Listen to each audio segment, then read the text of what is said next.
Amigas e amigos, a tese do livro Brasil, País do Futuro, do Stefan Zweig, um austríaco que veio para o Brasil fugindo do nazifascismo, deveria ser um mote para esses manifestos, esses movimentos que surgem aí para tirar o Brasil deste buraco no qual ele foi metido pelos golpistas. O Brasil tem aí esse potencial natural que todos conhecemos, que se elevou muito com a descoberta do pré-sal, tem o potencial do seu povo, muito bem traduzido aí pelos estudos do Darcy Ribeiro, outros explicadores do Brasil também, mas o Darcy Ribeiro se dedicou à explicação científica do povo brasileiro. Juntando esses elementos, esses componentes, a gente tem um país com um potencial de se tornar uma grande nação rapidamente. Isso não ocorre por quê? Por atitudes como essa dos golpistas. Toda vez que o povo brasileiro se livrou das amarras desta direita, desta elite brasileira, o Brasil deu um grande salto de qualidade.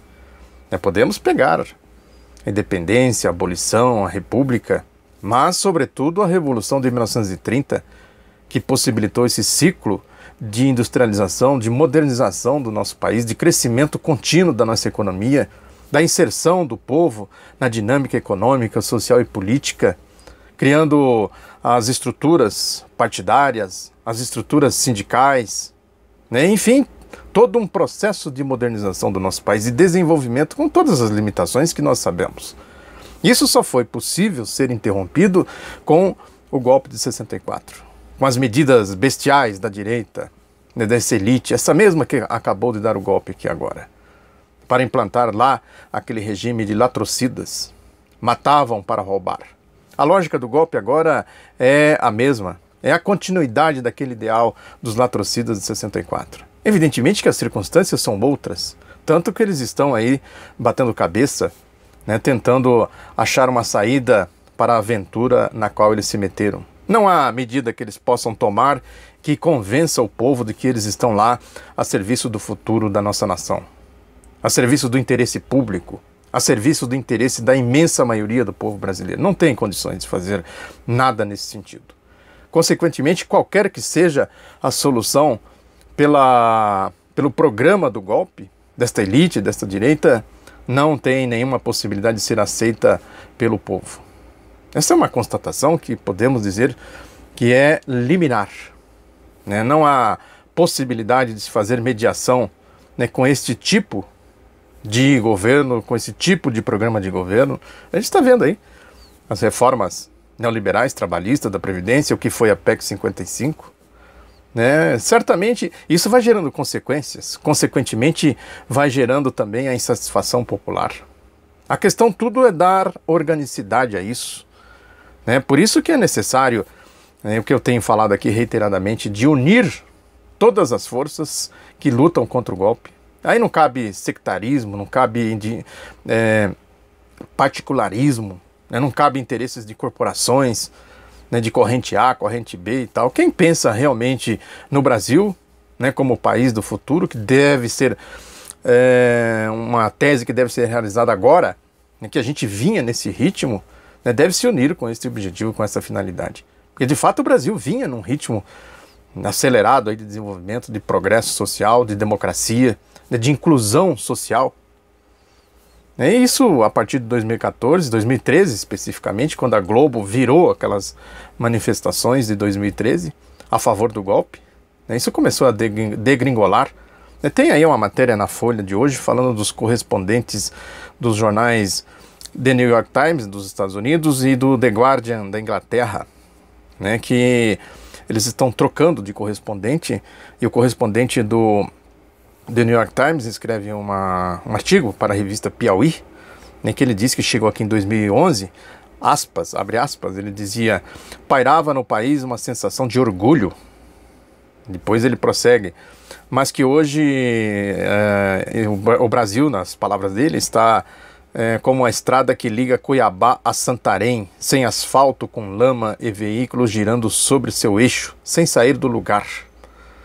O correspondente do The Guardian também se despediu, diz aqui a matéria da Folha, com um longo texto. Ele chama Jonathan Watts. Lembra que ao chegar em 2012, vindo da China, aí abre aspas, ele diz: o Brasil parecia estar fazendo muitas coisas direito, né, como a redução da desigualdade, a queda no desmatamento da Amazônia. Mas agora é impossível não sentir pena do Brasil. O Brasil entrou em marcha ré em praticamente todas as frentes, né? O correspondente do The New York Times, que é o Ernesto... Não, é o Ernesto Lodonha, o que está chegando, o que está saindo é o Simon Romero, né, que ele diz... Aí ele fala aqui um pouco dessa questão da Operação Lava Jato, que tem aí um claro movimento no sentido de enfraquecer as reivindicações. A palavra que ele usa é essa, para os que estão no poder agora. E também tem uma certa confusão sobre o que é a Operação Lava Jato, porque esta direita, ela, assim como em 64, para enfrentar exatamente o ciclo que o Brasil vinha experimentando desde a Revolução de 30, né, agora ela também fez essas tentativas aí com os mesmos recursos daquela época, né, que essa história de corrupção só falam nisso, né, porque é isso, né, o povo, né, não se sente contemplado na restituição da sua contribuição para a sociedade, né, consequentemente é fácil fazer essa manipulação que eles fazem, dizendo que quem está no poder está roubando, né, o prefeito rouba, o vereador rouba, né, o governador rouba, né, o presidente da república rouba, os deputados, os senadores, todo mundo rouba, menos eles. Né? De fato, a turma deles lá, e que lamentavelmente ainda é a maioria, roubam mesmo, mas roubam no interesse deles. Agora o objetivo deles claramente não é combater os deles, é evidente, é óbvio. O Estadão faz um editorial hoje nesse sentido, né, atacando de novo o PT, o Lula, né, dizendo que o PT e o Lula, o que eles chamam de lulopetismo, são aí os responsáveis por essa crise moral, essa crise econômica, essa crise política. Né? Olha aí como a coisa é. A mesma coisa que eles faziam em 64, por isso que eu digo que é muito parecido. E as consequências também estão chegando de maneira devastadora. O próprio jornal o Globo faz uma matéria hoje dizendo que o Brasil está voltando ao mapa da fome. Saiu do mapa da fome, saiu do desemprego. É isso que eu falei, né? Quer dizer, toda vez que o povo brasileiro se livra um pouco das amarras da direita, o salto de qualidade é muito grande. Este processo agora, desse ciclo de governos Lula e Dilma, de governos democráticos e progressistas, teve ainda um potencial muito maior do que o ciclo anterior. Porque foi um governo de inclusão social, ao contrário do ciclo anterior, interrompido com os latrocidas de 64. Porque nesse processo teve uma grande inserção social. Esse ciclo inseriu o povo na dinâmica econômica, social e política do país. Evidentemente que isso desperta claramente esse ódio que a gente vê aí pelas ruas, né? Ódio ao PT, ao Lula, à esquerda, né? Enfim, a tudo que representa essa pregação, tipo essa que o editorial do Estadão faz hoje. O jornal o Globo também faz um editorial nesse sentido, que é corrupção, corrupção, corrupção, tem corrupção, foi o PT que implantou a corrupção. É aquilo que eu falei, né? Elogiando a Operação Lava Jato, que foi, na verdade, uma operação de ocultação da corrupção. Acabaram agora de arquivar aí a denúncia contra o Fernando Henrique Cardoso. Né? Já tinham feito isso também com a Aécio Neves, porque envolvia o quê? O Caixa Preta do Caixa 2, a reeleição de 1998, a eleição de 1994. Tudo que eles dizem que foi o PT que criou, na verdade está aí nesta Caixa Preta.